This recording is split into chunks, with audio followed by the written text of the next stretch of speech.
headquarters. You will have it here. Audio test from the WHO headquarters.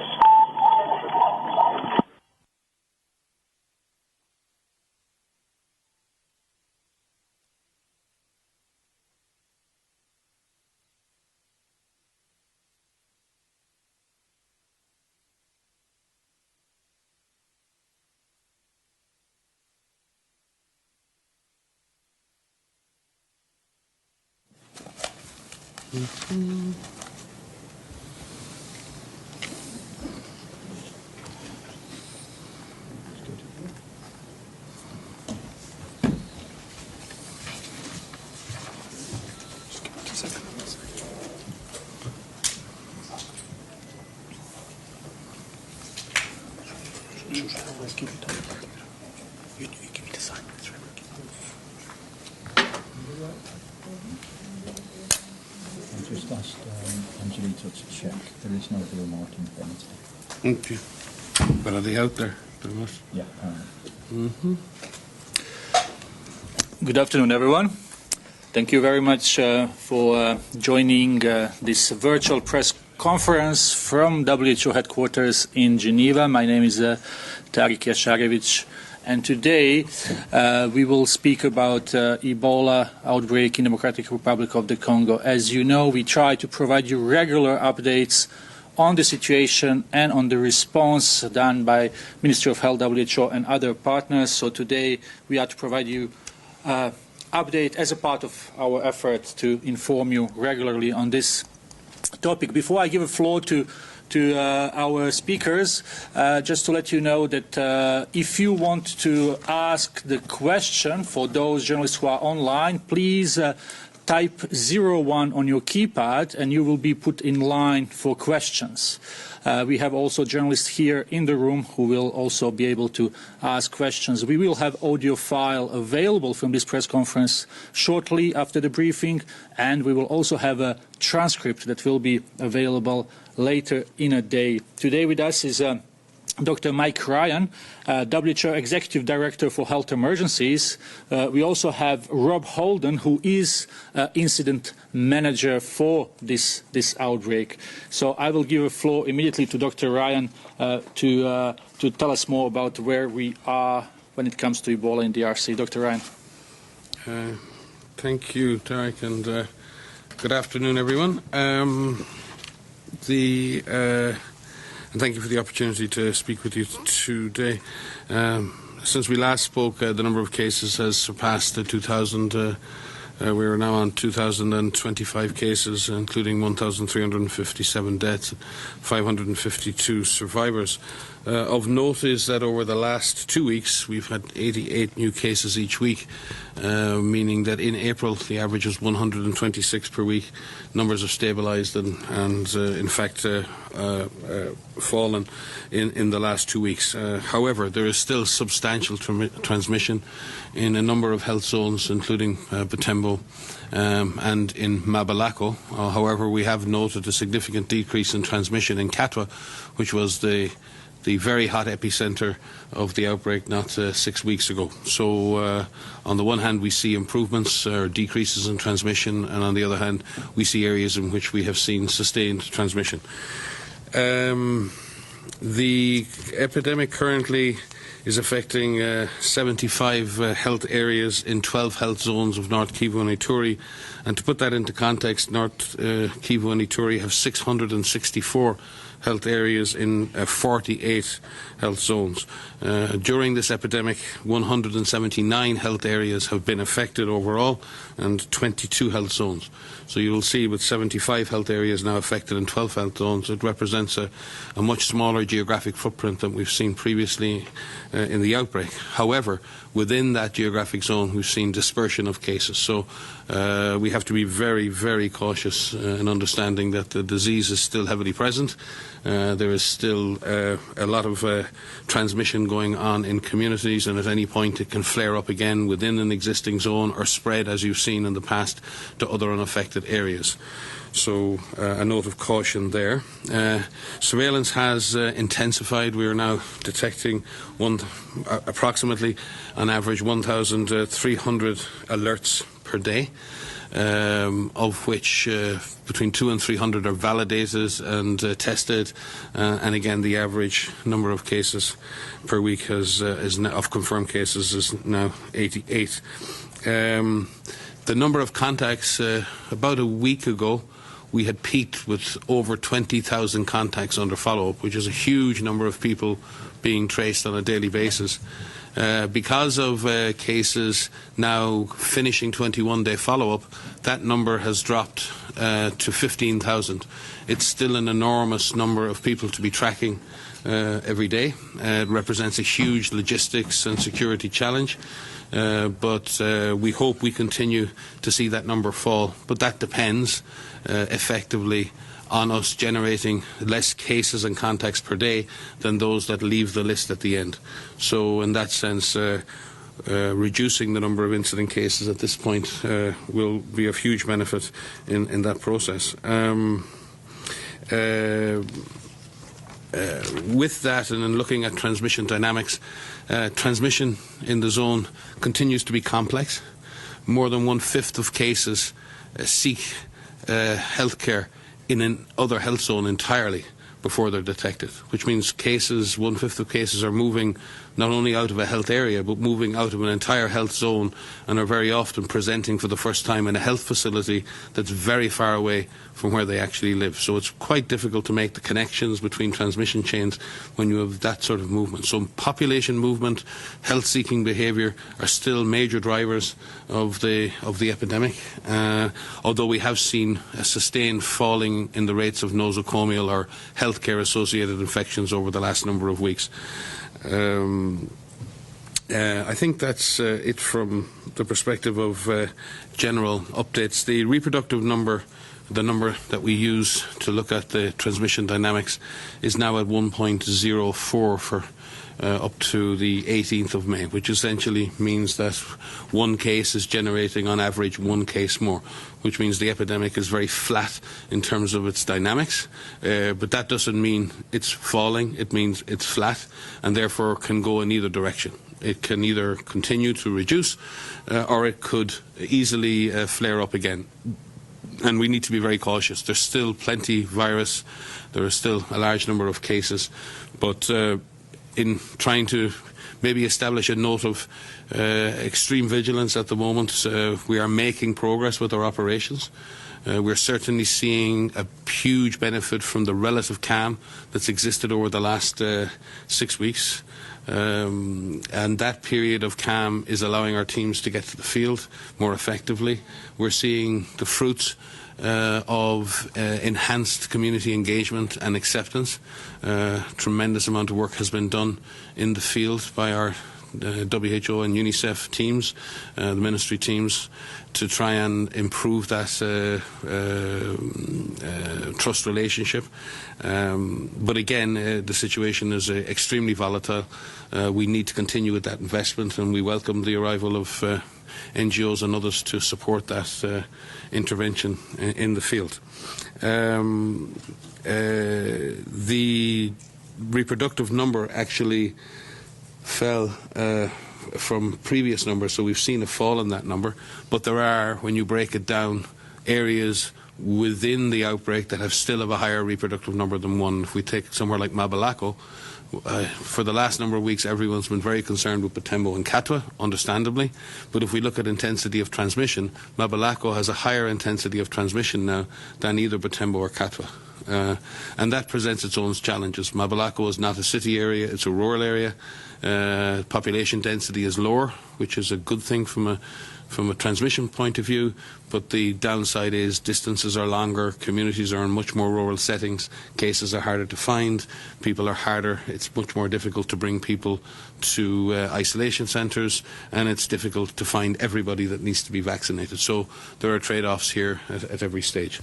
So at this point I would say we need to be exceptionally cautious, but we also need to have hope that the measures that have been put in place over the last 6 weeks and before are beginning to bear some operational fruit. But we need to remain exceptionally cautious. We need to work very, very hard over the coming weeks to ensure that any gains that we are making are sustained, and we need to be very aware that this virus will exploit any opportunity that it gets to increase transmission, and most importantly in that is our continued fear is further violence that would disrupt the operations in the field. I'm happy to take any questions. Thank you, Dr. Wren. I'll just remind the journalists who are connected online to dial 01 on their keypad if they wish to ask questions. We have already a couple waiting, but we will start with questions here from the room. Ben? Thanks. Hi, Ben from AFP. I ask this understanding that it's difficult for WHO to comment on the analysis of this epidemic as articulated by its partners, but maybe you can help me with this. When cases passed 2,000 this week, the health ministry in DRC said things are moving in the right direction. That's a couple days after the International Red Cross said we need a total reset. Oxfam said it's not working, and Doctors Without Borders said there's no indication that this is getting better. What I hear you saying is that we've made some changes, we've put in place some new things, and if we stay on this track, there is hope that this will turn the corner. Is that an accurate analysis of where you things are? Would you distance yourself from those calling for a reset, as the Red Cross has done? Yeah, it's a very good question, and we could be here all day having the discussion and the argument. What I know is we have 700 people on the ground trying to make a difference. We have 700 people on the ground learning every day how to do this better. We have 700 people on the ground risking their lives to stop this epidemic with very brave colleagues from the Ministry of Health. They have every interest in stopping this outbreak, and they have every right to hope in doing this. This outbreak is not an iPhone. It doesn't have a reset button. This is a complex, volatile situation, and it's very easy to say, let's hit the reset button in this situation. Unfortunately, we don't get choices like that. We get to adapt. We get to learn. We get to scale up. We get to make the response the best we can make it. But there is no alternative strategy to effective community engagement, rapid identification of cases, good surveillance, excellent contact tracing, quick isolation of patients in health facilities that respect their human rights and save their lives. There is no alternative to doing that. The real issue at this is execution.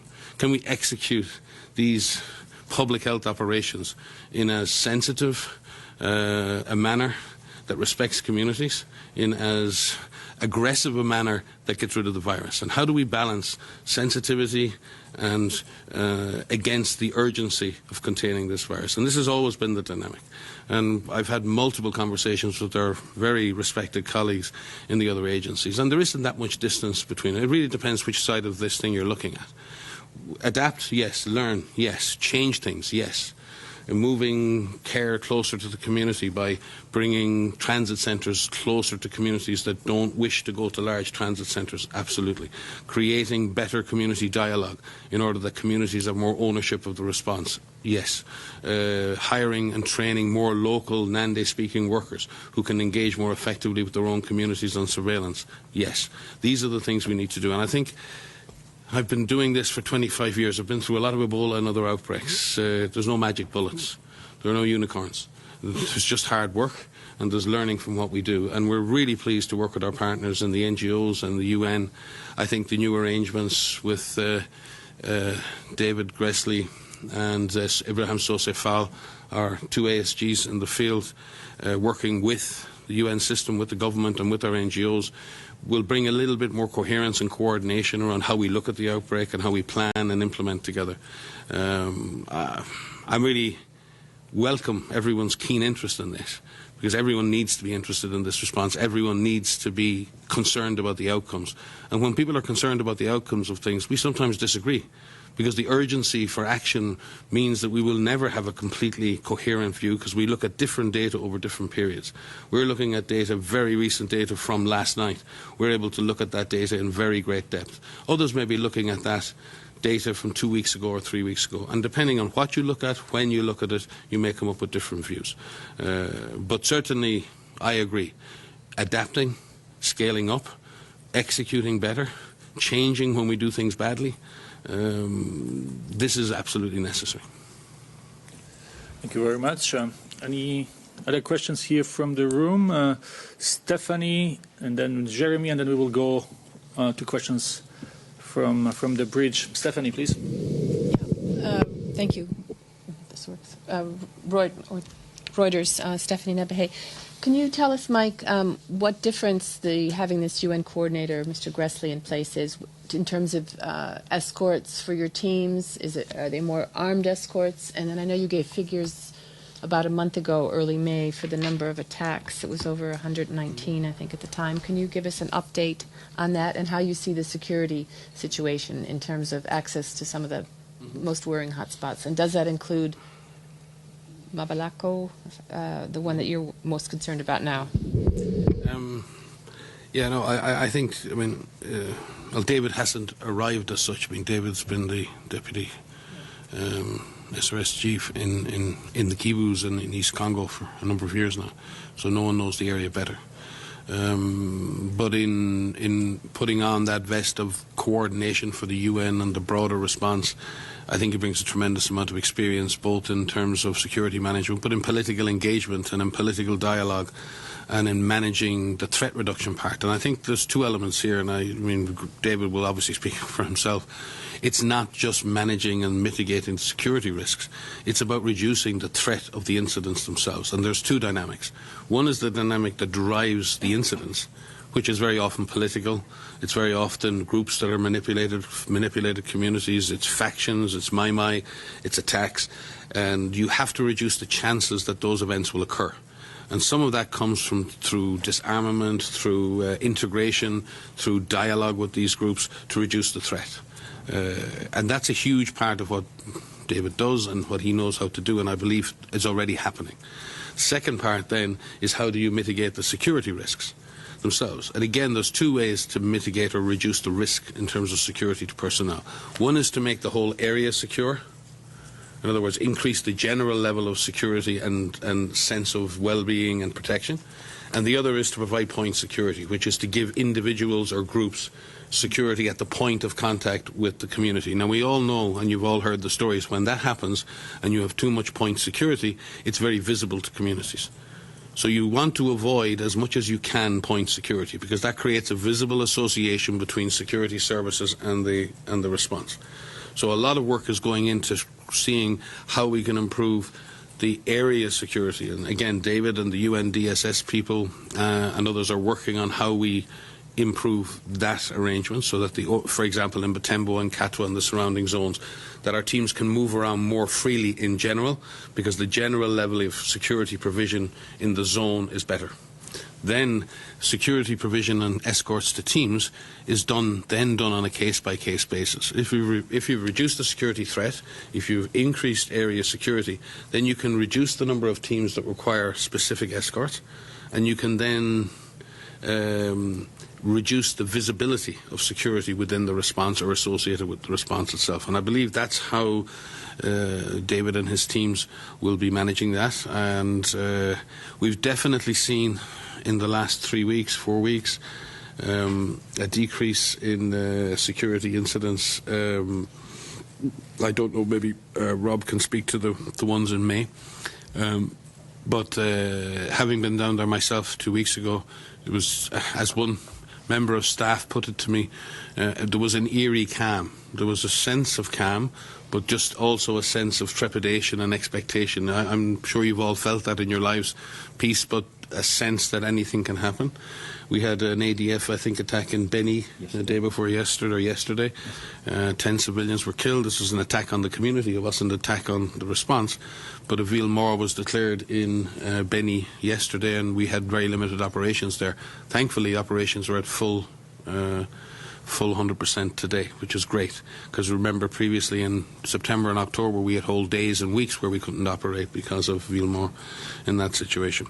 So at any moment things can happen like that. So I would say we will try and minimize the amount of point security, try and minimize the visibility of security provisions to communities, and certainly avoid any perception that we're securitizing the response. And what I mean by that we're using security forces to carry out public health operations, because this has been a misunderstanding. People are not being arrested in association with compliance or not compliance. The police are not being used as an instrument of the public health operation. They are purely being used as a means of providing protection to teams in specific circumstances where we believe there's an elevated threat. I drove around in Mabalako 2 weeks ago for a whole day and a half without an escort, because I was in an area that was deemed to have appropriate low level of a security threat that we could do so, and had no police protection whatsoever. There are other areas where that's not the case, and we have to be guided by our colleagues in UNDSS when they determine that a trip to a given area is of high risk. It is they who decide that we need an escort, and we have to comply with that. Thank you. Jérémy? Jérémy Lange, Radio France and RFI. I'm looking at the numbers here. Did I get this right? You mentioned more than 1,000 alerts per day. Is that correct? And then you said that there were up to 20,000 people being traced, and then now it's around like 15,000. Mm-hmm. This seems huge to me, and you mentioned that you are like 700 on the ground. Do you think that you have the people on the ground, like all those 700 enough to track down all those people? To me it seems huge, and I don't get it exactly how you can manage this thing. It is a very large demand, and in that I have to say that it is really again a testament to our colleagues in the Ministry of Health and the relais communautaire and the local communities themselves. Most of the surveillance officers who are now tracing cases every day are from their own communities, the RECOs, the relais communautaire. They've been trained and empowered to do that. And in fact, we're providing supervision, support, transport and other things for this group. So we're able to multiply the impact of our people on the ground by engaging and training with local actors in the field. So to claim, and WHO would never claim that our 700 are the ones that make the difference. People, again, if you go into the treatment facilities now, it is Congolese doctors and nurses in the front line. There may be NGO or WHO badges on the tents, but the doctors and nurses are Congolese. The surveillance officers are Congolese. 80% of the vaccinators in this response are Congolese. And we seem to forget that as we engage in various assessments at global level around UN and NGOs and who's important and whose opinion is important. People stopping this outbreak are Congolese, and they deserve our unreserved support and in doing that, and the transfer of the technology and the capacities they need to be able to complete this task with our support. And you're absolutely correct. It's a very high number. Tracing 20,000 people on a daily basis in an area as volatile as North Kivu is enough to give anyone fear. But to see that number drop, and it will drop slowly, and I hope it continues to drop. And we need to move away from a vicious cycle of where we have late detection of cases, and late detection of cases is still a problem. Community deaths are still a problem. When someone dies in the community, it's a disaster. It's a disaster for the community, but it's a disaster for the response, because that person has been in the community potentially infecting others. So we must get earlier detection of cases. We must have more exhaustive identification of contacts. We need to convince all of those contacts to accept vaccination. 90% is great. 90% of people offered vaccine take the vaccine. It's not them that matter now, it's the 10% that don't, because all of our cases are coming from that group. We need to make sure when people are sick that we can get them to isolation and to treatment quicker, because number one, they'll infect less people, but more importantly, they stand a very good chance of survival if they reach an Ebola treatment unit in good condition. So all of these factors impact negatively on each other when they're bad. Late detection leads to community deaths, leads to more infection, leads to less people vaccinated. But if you can turn each of those numbers a little bit, if you can improve your case detection, improve your contact listing, decrease the time to isolation and treatment, if you can increase by even a few percentage points the number of people that accept vaccination, what were numbers that negatively impact each other become numbers that positively impact each other. And you move from a vicious circle to a virtuous cycle of improvement. Now, to do that is very tough. It's very difficult. It's very easy for me to say, like it is very easy for people to say the word reset. It's really easy for us sitting here or people sitting anywhere to talk about these terms. Changing, turning, adapting, improving in a complex operation, in a very volatile and complex setting with thousands of workers involved, is something that has to be done extremely carefully. It's got to be done with some idea of sustainability. You can't just flip and flop and change today, let's run in this direction, tomorrow let's run in that direction. Let's change what we do. I think we have to be very, very considered, and we have to be very directed and very focused on what we're going to change, how we're going to change it, how is that change going to affect the outcome, and how do we eke out the incremental gains in performance that we need.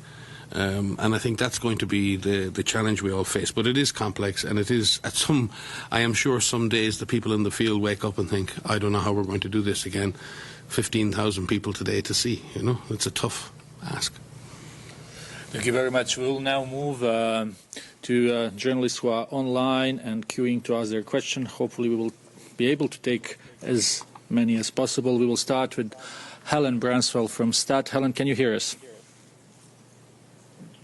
Yeah, thank you very much. I have a couple of questions, so I'll ask the first one and then please come back to me so I can ask the second.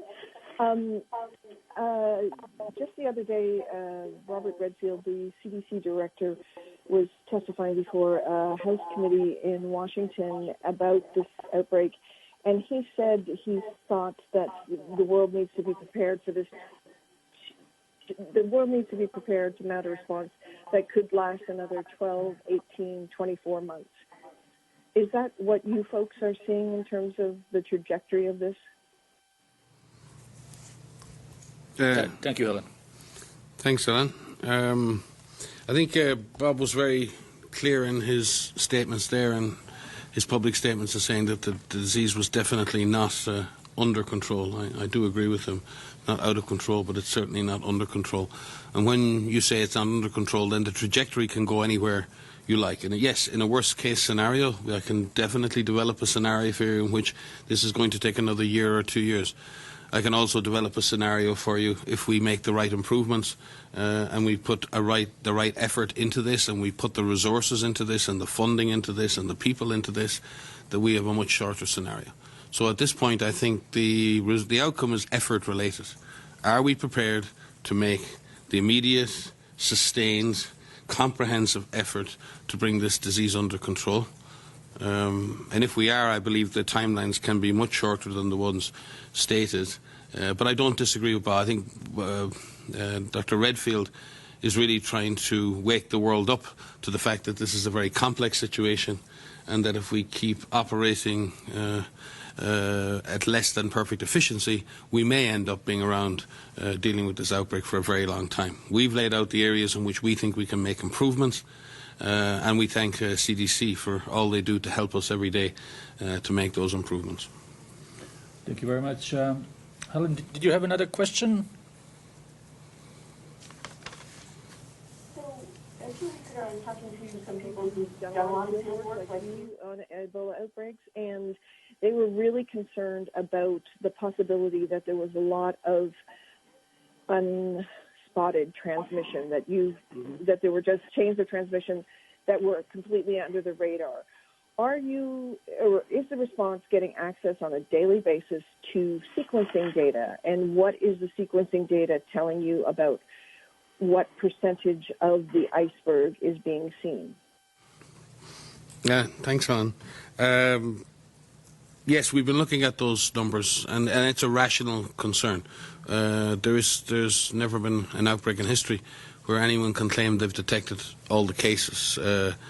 There's always potential to have missed cases, and we've been looking at that over the last couple of days. We also have a special team working on that right now, and on our epidemiologic analysis cell in the field, looking at the genetic data that you referred to, but also looking at other parameters, going back in detail through each detailed case narrative and trying to link all of the existing cases to transmission chains. And we'll be out in the next few days with a much more in-depth analysis of that. But as an estimate, the number of alerts we generate per day has doubled over the last number of weeks. So the presence of surveillance teams on the ground, our field presence on the ground, the number of local staff trained and the basic daily efficiency of contact tracing and active case finding would indicate that we're not missing a massive sump of undetected cases. However, we are definitely missing cases, because when you have community deaths like that and probable cases, then you are definitely missing transmission. And the $1 billion question is, how big is that number? We believe at this point, and let me be very cautious here. We believe that we're probably detecting in excess of 75% of cases. We may be missing up to a quarter of cases. Again, it's very difficult to determine that, because there's a lot of cases with very delayed detection. So the question is, are we missing the case, or are we picking the cases up way too late? And when we look at this, the biggest damage in the response is picking up the cases very late. The proportion of cases that we miss is very important, and each of them is a tragedy in itself. But we're also being affected by very late detection of some cases, and we're trying to fix that as well. So do we believe that there's a massive undetected transmission? No. Do we believe that there is undetected transmission? Yes. And the only way that we're really going to get to grips with that residual undetected transmission is we're all the way back to the strategy. Community acceptance, better surveillance, better case investigation, better identification of contacts, and a better understanding of the transmission dynamics.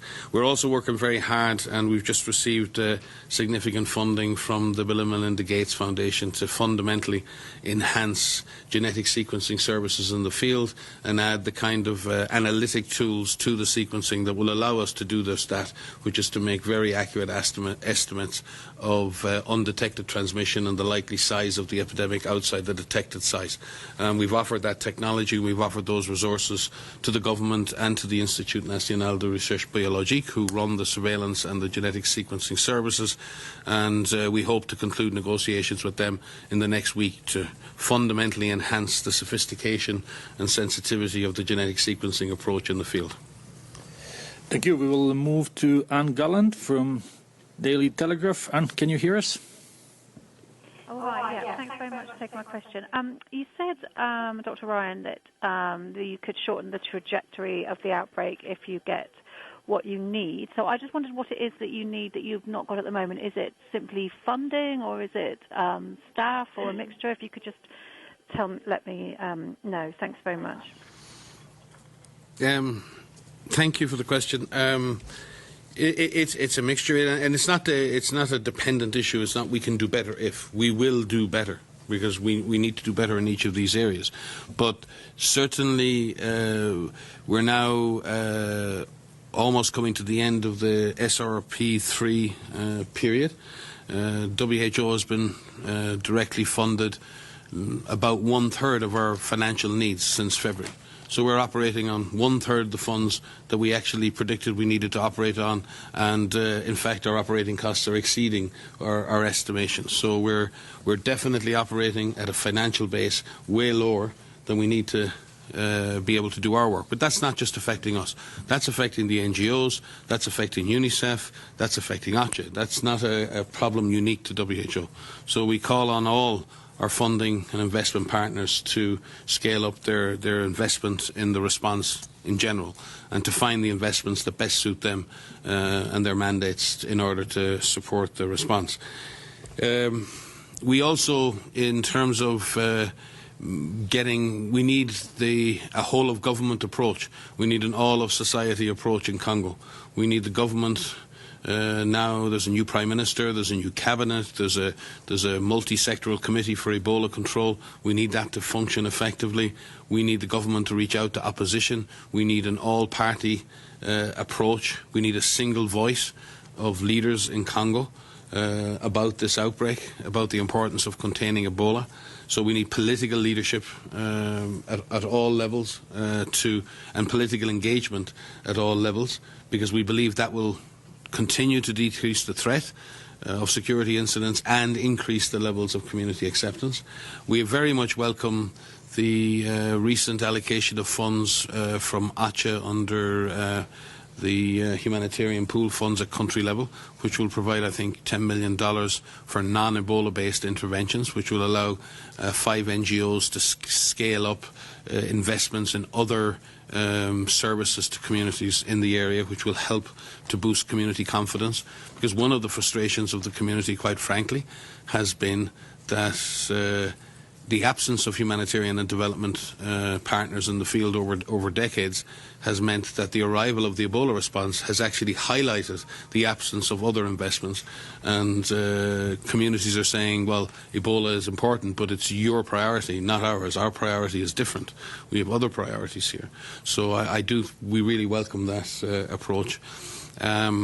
So I think, yes, there's a financial investment part, there's a coordination and political engagement part that's needed to enhance the response. So more of both of those would be great. And as I said, we very much welcome the efforts to provide enhanced coordination for those enabling activities by the UN Ebola Response Coordinator David Gressley and Ibrahim Sosefal, our Assistant Director General. There is even at the end of this process of the SRP3, there's the SRP4, which will start in July, which is the 4th Strategic Response Plan. And again, there's a tremendous amount of planning needed for that. The government and the World Bank will lead that process. So even beyond our immediate needs, there are real needs that will exist and persist for a very long time. So again, we look forward to a very productive process of defining the needs for the next 6 months of the response, and look forward to working with the government and the World Bank on establishing the operational strategy and the costings associated with that. Thank you very much. Next question, Nurit Eisenman from NPR. Nurit, can you hear us?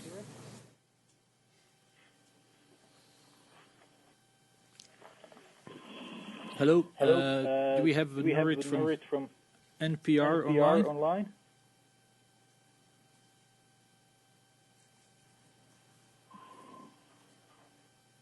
Well, we can't hear.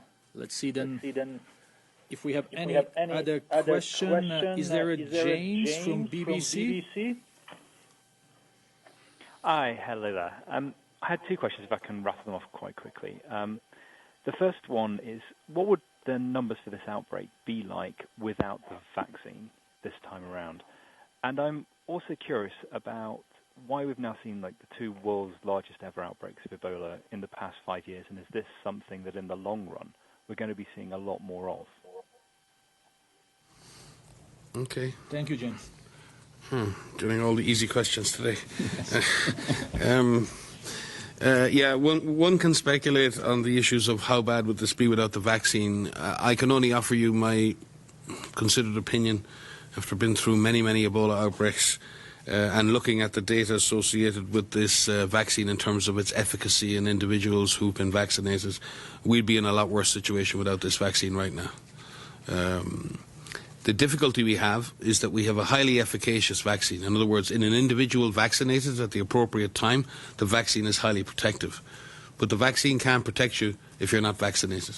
So the overall effectiveness of vaccination as a strategy is less than it could be, because we're not identifying everyone who needs to be vaccinated, and everyone who needs to be vaccinated is not accepting vaccination. We need to improve those 2 numbers. We need to improve the efficiency with which we detect and identify at-risk people, and we need to improve the level at which they accept the vaccine. But having said that, yeah, we have some modelling data that suggests the numbers of cases we might have avoided, but we are definitely avoiding a large bulk of cases using this vaccination strategy. On the issue of 2 in a year and more to come, yes, I mean, we are entering a very new phase in terms of high-impact epidemics. And this isn't just Ebola. I mean, we look at cholera, we look at yellow fever, we look at many other diseases. We're seeing both re-emergence and resurgence. It's important to note that about 80% of these high-impact epidemics are occurring in fragile, conflict-affected and vulnerable states. So we're seeing a very worrying convergence of risks. Areas of high biodiversity, high population density, high population mobility, weak governance, conflict, and many other things layered on top of each other. And in some senses, we keep saying it here, we're tracking 160 events around the world today. We have 33 graded emergencies, which are emergencies that require us to mount a structured response, and we have 9 grade 3 emergencies, and that's our highest level of operational response. I don't believe we've ever had a situation in the organisation where we've been responding to so many emergencies at one time. The vast majority of them are occurring in states that are already affected by protracted chronic crisis, fragility, vulnerability and other things. So, and we look at climate-mediated impacts and the associated epidemic events and direct impacts of those events. We look at emerging diseases, exploitation of rainforests. We look at antimicrobial resistance, population movement and mobility, the pressures that drive disease emergence, the pressures that drive disease amplification. Look at this outbreak. How much of this disease has been amplified within the health system, not outside, in health system itself. So to what extent we're amplifying disease through our own systems, and then the potential that these diseases can disseminate locally, regionally and around the world because of the mobility we have within our human species. All of these things say that this is a new normal. I don't expect the frequency of these events to reduce, but I do think we need to get better at prediction. I think we need to get better at risk reduction, at preparedness. It can't just be a cycle of response. We really do need to get to grips with readiness and building the resilience of systems at national level to be ready for these epidemics. We will continue to respond, but interestingly, the Director General announced, and we've just implemented, our programme now will have 2 divisions, a division of preparedness and a division of response, recognising that preparedness now has to be a major goal for the world, because just responding from global level to these events one after the other is not a solution. It's salvation for some people, but it's not a solution in the long run. So yes, a new normal. Next question comes from Krista Larson from Associated Press. Krista, can you hear us?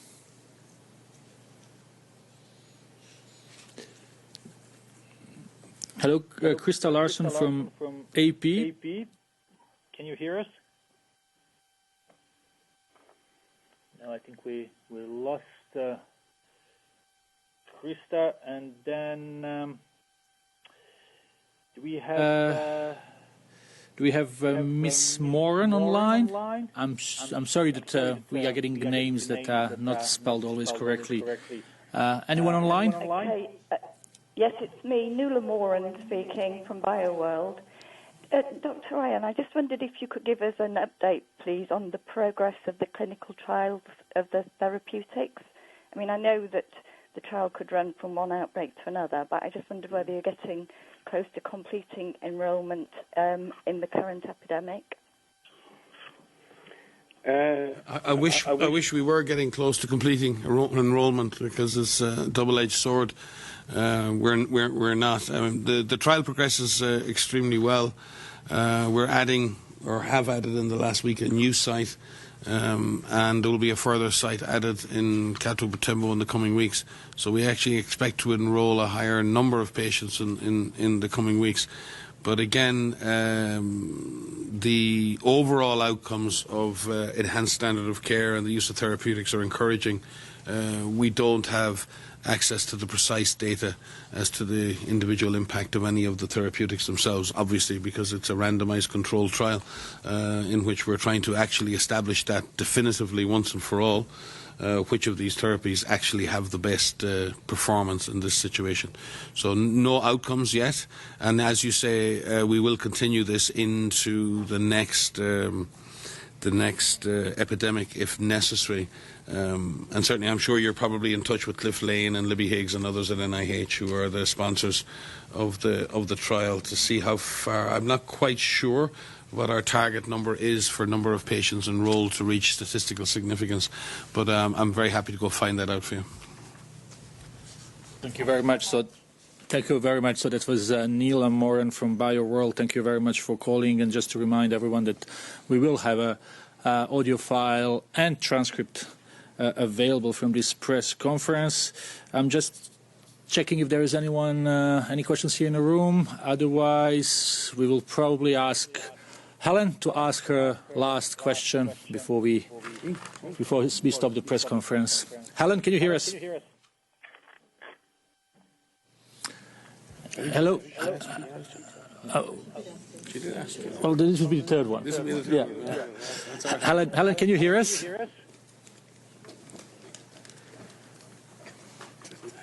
I think we have we can't. We lost Helen.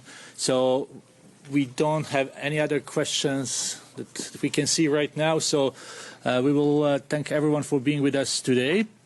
And then again, audio file will follow shortly. Transcript will be available later in the evening. For any further questions on this or any other topic regarding WHO, don't hesitate to contact media team. I wish you a very nice rest of the day. Thank you. Thank you. Okay.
And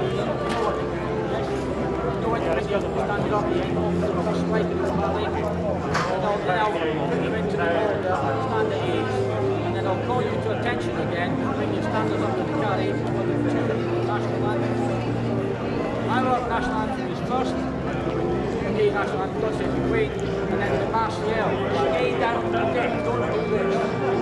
Stay down for the two national anthems, and at the end of the Martial, bring him up. Happy?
Thank you.